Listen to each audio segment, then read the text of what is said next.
नमस्कार, आप देख रहे हैं न्यूज़ पॉइंट झारखंड। आज़ादी के 75 वर्ष पूरा हो रहा है और 73वां गणतंत्र दिवस भी कुछ दिन पूर्व मनाया गया है, लेकिन अभी तक झारखंड में भ्रष्टाचार समाप्त नहीं हुआ है। इसी को लेकर आज हजारीबाग जिला के बरकट्ठा प्रखंड के समाजसेवी सह सांसद प्रतिनिधि बरकट्ठा के प्रसिद्ध पर्यटक स्थल सूरजकुंड धाम में आज़ाद हिंद फौज का गठन कर रही है। एक टीम का गठन किया जा रहा है जो भ्रष्टाचार पर लगाम लगाने में कामयाब होगी।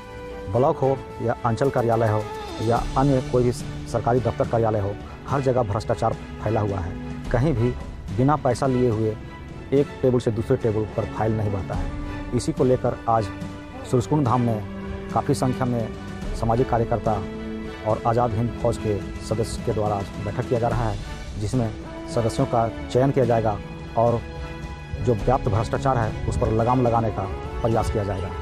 आइए देखते हैं यहाँ पे क्या क्या बात हो रहा है और क्या आगे ये लोग का विचार होगा, किस प्रकार से प्रखंड में भ्रष्टाचार जो हो रहा है उसको समाप्त करने में ये लोग कहाँ तक सफल हो पाएंगे।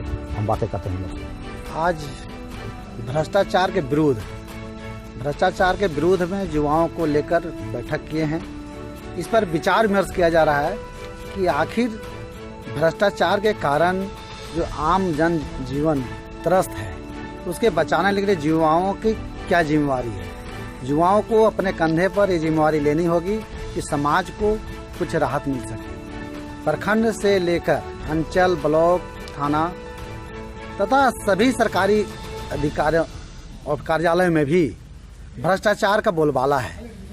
कोई भी विभाग बिना पैसा के एक काम आगे नहीं बढ़ता है, जिसके कारण आम लोगों की परेशानियां होती है। योग्य लाभुक जो जनहित में सरकार की योजनाएं हैं वो अयोग्य लोगों को मिल जाता है और योग्य लोग इससे वंचित रह जाते हैं।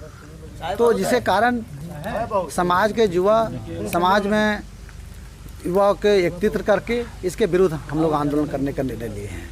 आज के बैठक में अध्यक्षता बरकट्ठा साहेब पीताम्बर नायक व संचालन सिलाडी से शमसुद्दीन अंसारी द्वारा किया जा रहा है। बैठक में मूल विषय है कि भ्रष्टाचार के विरुद्ध हम लोग कैसे काम कर सकें और जो भी युवाओं के बीच में रणनीति बनेगी आगे हम लोग बताएंगे। अभी एक ही आंदोलन है कि भ्रष्टाचार से समाज में बहुत नुकसान हो रहा है, देश स्तर से भी नुकसान हो रहा है।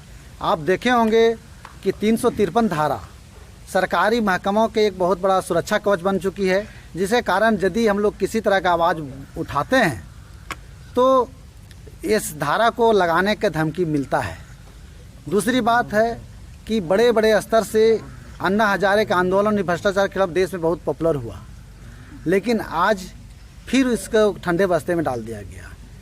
हम लोग झारखंड सरकार से भी मांग करेंगे कि लोकपाल झारखंड में लाया जाए, जिला में इसका अधिकारी दिया जाए ताकि भ्रष्टाचार का शिकायत किया जा सके। आज ये भी देखते होंगे एंटी करप्शन का भी स्थिति यही है। एंटी करप्शन में भी यदि खुलेआम पकड़े जाते हैं कुछ महीनों में उसकी बहाली हो जाती है, कहीं ना कहीं पोस्टिंग मिल जाता है। आखिर ये क्या है? यदि पूर्ण रूप से खुलेआम भ्रष्टाचार में लिप्त पाए जाते हैं तो उसको परमानेंट सस्पेंड कर देना चाहिए। वैसे लोगों की नौकरी पुनः देने की कहीं कोई बाध्यता नहीं होनी चाहिए। तो कुछ कानूनी प्रक्रिया है जो हम लोग मांग करेंगे कि भ्रष्टाचार के खिलाफ नीचे से लेकर राज्य स्तर तक ठोस कदम उठाया जाए ताकि जनता को राहत मिल सके। थाना हो, ब्लॉक हो या अंचल हो या कोई भी सरकारी विभाग हो, जहां भ्रष्टाचार व्याप्त है, हमारे युवा, हमारी टीम जो बनेगी हर जगह काम करेगी और इसका हम लोग पहले तो प्रयास करेंगे सरकार की सहयोग लेकर, इसके विभाग में काम कर रहे संस्था के सहयोग लेकर इसको काम करें। जरूरत पड़ने पर संगठन इसका आंदोलन को उग्र भी कर सकती है और कुछ बेहतर सोच भी सकती है। आपको क्या लगता है ये जो कमेटी निर्माण किया जा रहा है आप लोग का भ्रष्टाचार के विरुद्ध में, कहाँ तक सफल हो पाएगी? हम ये नहीं कह सकते हैं कि 100% सफल होगी, लेकिन मैं इतना तो जरूर दावे के साथ जरूर कह सकते हैं कि भ्रष्टाचार की लड़ाई में हम सफल होंगे और प्रखंड स्तर पर मैं दूर करने का निश्चित रूप से सफल हूँ। ये पहला बैठक है और हम लोग एक प्रेशर ग्रुप बना रहे हैं जिससे सरकारी महकमों और डिपार्टमेंट्स पे लगाम लगाया जा सके।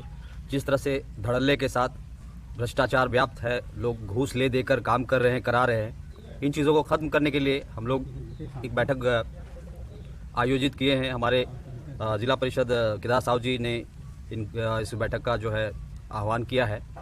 आने वाले समय में हम लोग बहुत मजबूती के साथ एक ग्रुप बनाएंगे और जो भी भ्रष्ट लोग हैं उनके खिलाफ लड़ाई लड़ेंगे।